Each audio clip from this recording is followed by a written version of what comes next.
Hello anh em. Chúc anh em có buổi trưa ăn lành luôn nha anh em. Như thường lệ mời anh em làm bi luôn.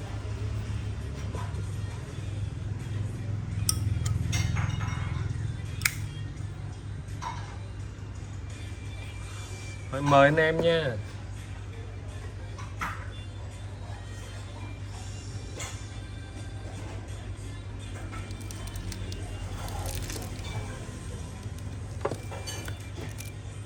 Nay soạn được vài con đây. 2, 4, 6, 8, ủa có 8 con thôi.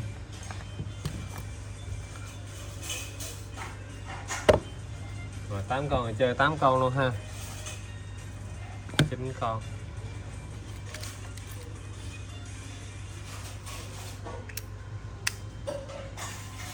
Mười con.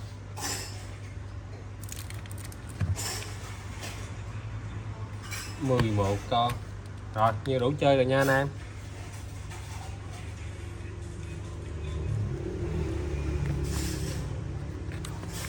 Rồi lên cho anh em cái này trước đi.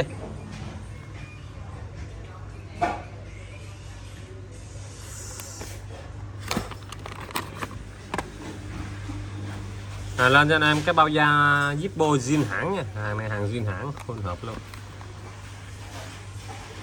Leather này ha, Zippo bọc da. Quên cái vỏ bọc Zippo ha. Ở bao da. Vỏ này zin hãng nha anh em. New. Đây.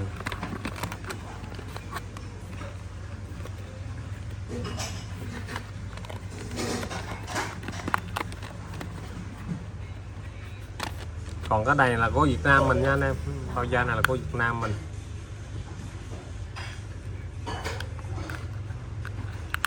Bán cặp luôn nha anh em. Hay bán cặp luôn cho nó tiện nha. Cặp này 500.000 nha. Clip này là ngày 22 đúng không anh em? Quên ghi ngày mất tiêu rồi.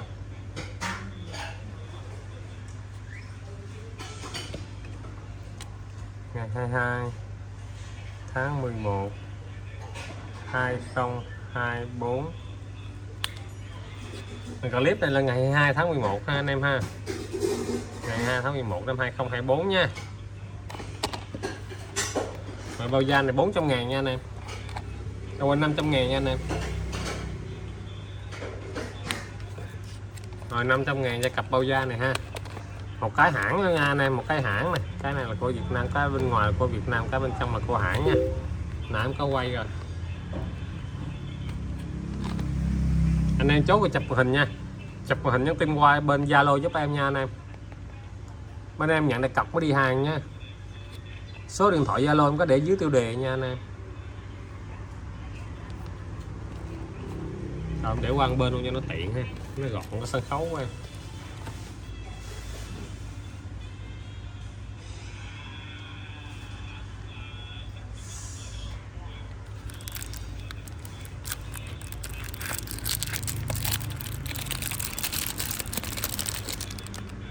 Rồi tiếp theo lên cho anh em một con rồng. Rồng 503 nha anh em ơi. 503 này, rồng này rồng niêu này.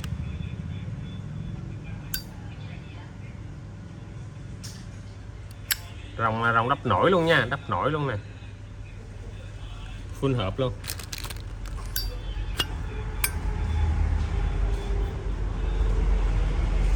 Rồi 503.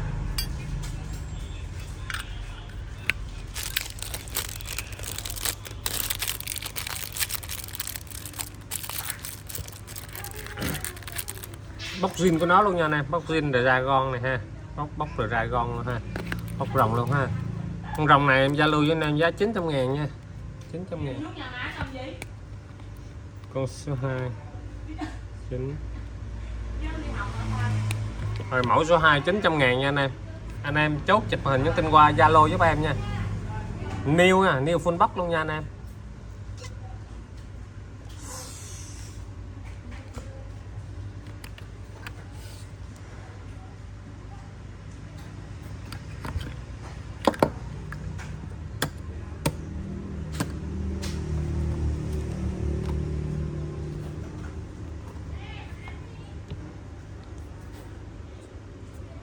Là hàng cỏ đi.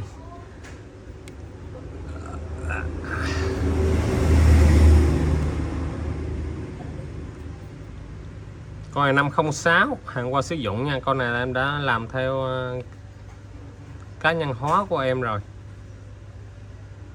Tổng thể nói chung là rất ok luôn. Âm hay ngân vang luôn ha. Con này em đã thay bánh xe xó chỉ và chốt xó chỉ ha. Bánh và chốt luôn rồi ha. Em đã độ lên bánh siêu bén luôn rồi. Âm thì em đã canh chỉnh sẵn luôn rồi.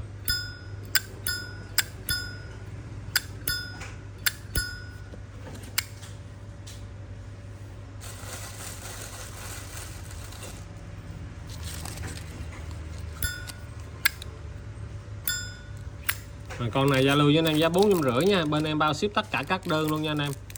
450. Số 3 450. 450 nha.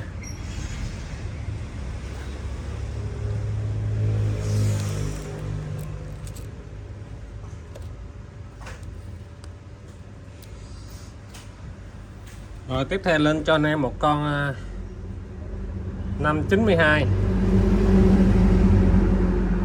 hàng qua sử dụng nha anh em. Có dăm cái này một xíu siêu không đáng kể gì đâu.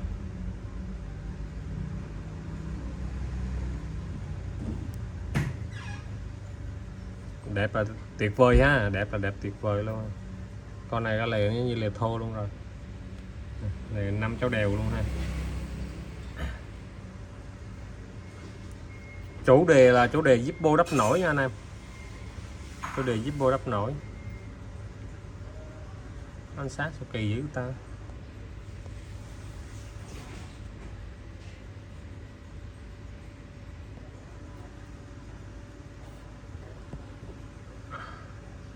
Chủ đề Zippo đắp nổi. Mặt trước thì nó có giam nhẹ li ti ha anh em ha.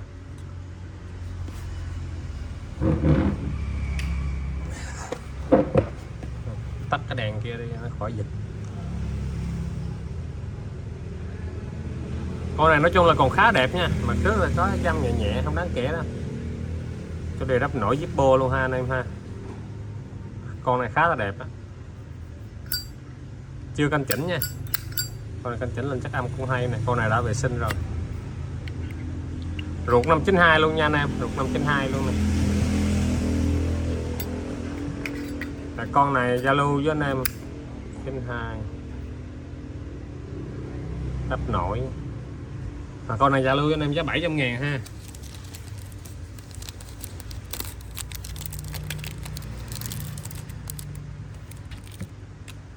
Anh em chốt thì em sẽ canh chỉnh lại sau nha. Anh em nào mà chốt á, con nào mà chưa canh chỉnh thì em sẽ canh chỉnh hỗ trợ anh em âm cho nó ok hết nha.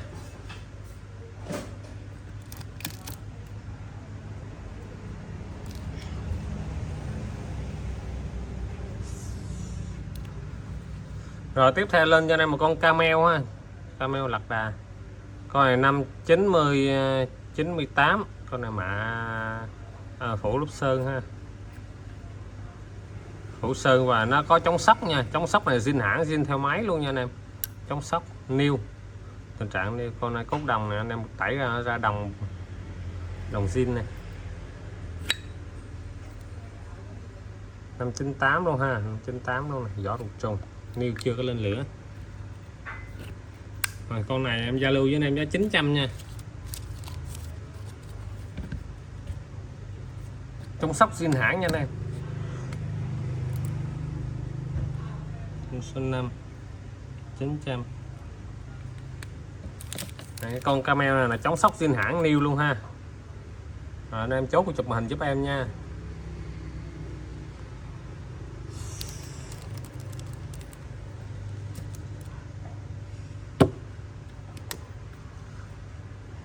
Rồi lên cho anh em một con 520 mã Sapphire. Chủ đề này chủ đề hoạt hình gì đây, hai mặt luôn. Con này trong tình trạng cũng khá là đẹp nha anh em. Bánh siêu bén. 520 luôn nha anh em. 520 luôn. Con này hàng đẹp, hình như nó chưa lên lửa bao nhiêu đâu.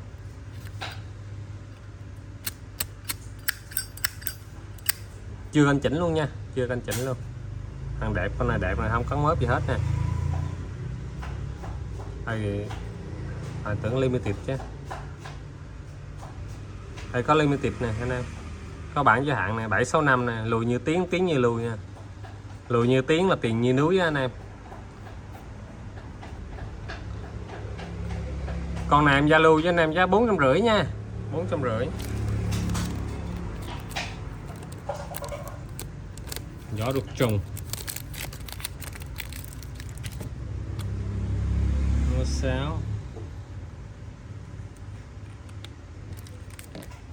450 nha.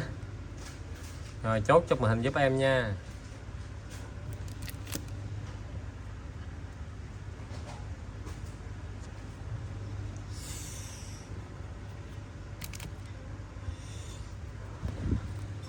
Rồi lên cho này một con chủ đề rít co gì đây, rít co rít xô gì đây,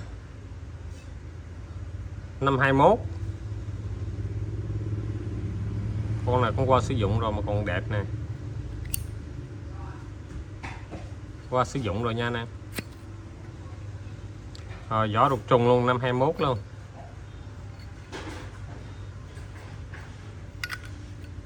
Chưa canh chỉnh nha, con này canh chỉnh lên cái âm cũng hay nè. Em mà lên zin hãng nha anh em mà lên máy bay zin hãng đấy. Em mà lên zin hãng.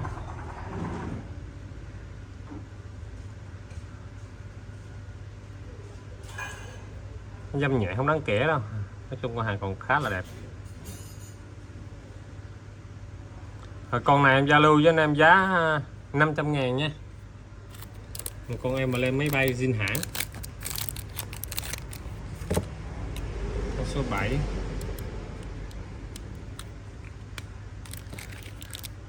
$500.000.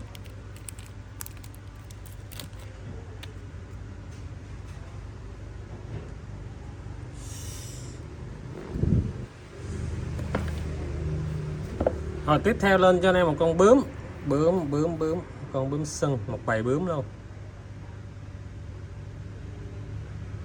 Bướm này khắc ăn mòn là chuyện vàng nha anh em, khắc ăn mòn chuyện vàng. Hàng thì cũng đã qua sử dụng năm 20.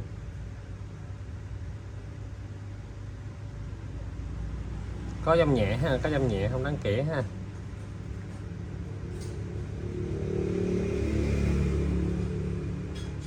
Đẹp, nói chung còn đẹp.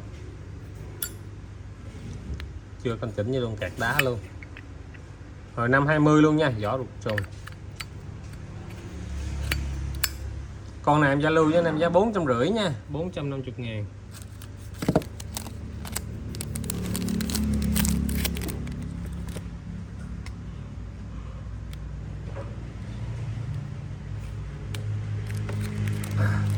$450 nha anh em, 450.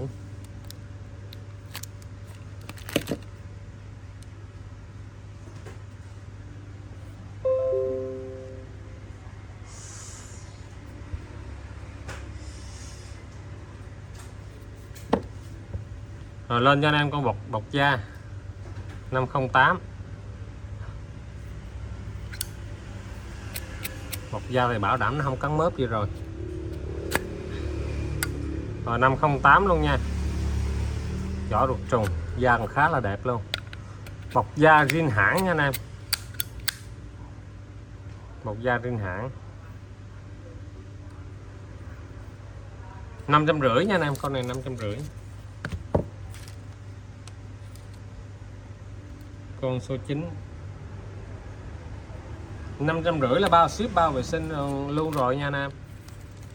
550 nè ha. Con này cũng bọc da luôn ha, con này bọc da châu đề bông lúa năm 2017. Da cũng còn khá là đẹp luôn. Chưa có đá, con này chưa có đá.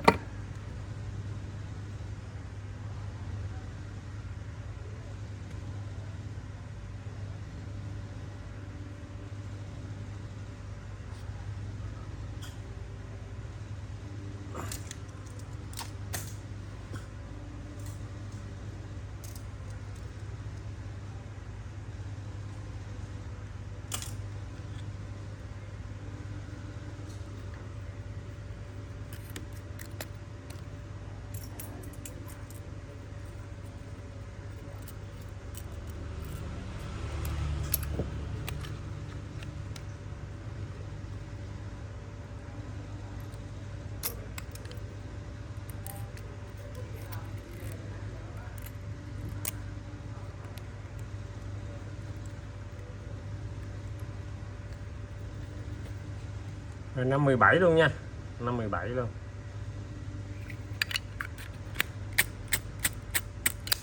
Bánh khá bán luôn. Rồi con này cũng 550 luôn ha. Số 10.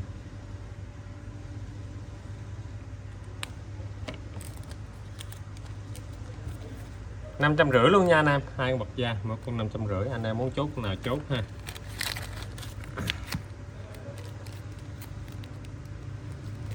Anh em nào lấy một cặp thì 1 triệu nha anh em, một cặp thì 1 triệu, còn lấy lẻ thì 550 nha.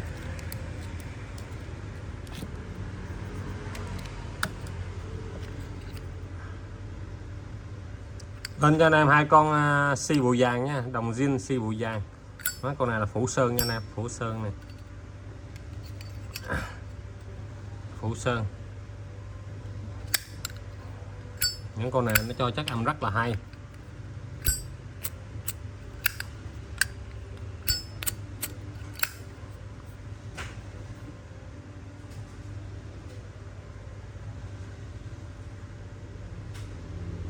Nói chung hàng đẹp hết nha, chưa có vệ sinh nha, chưa có vệ sinh.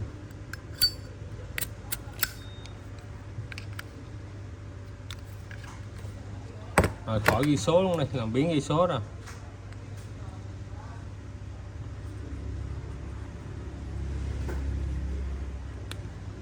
Con này em bao anh em âm hay nha, đồng Shibuya, hai con hàng đẹp, năm 21 và 20 nha. Mấy con này em bao âm hay luôn, bao 100% á, nghĩa là em tự tin là bao âm hay luôn á anh em.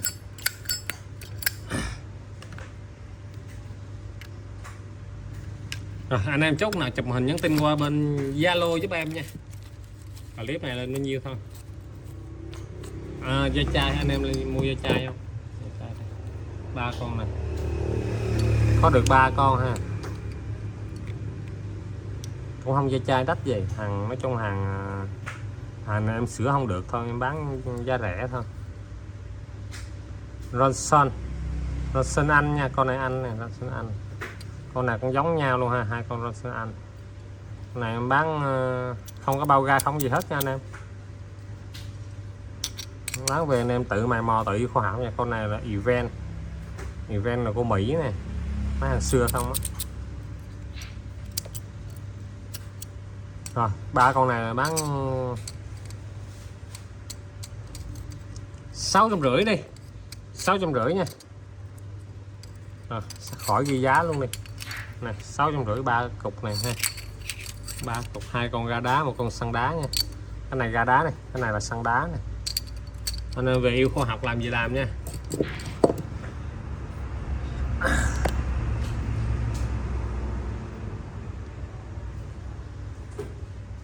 Em chào tạm biệt anh em nha, chúc anh em buổi trưa vui vẻ và an lành luôn nha anh em.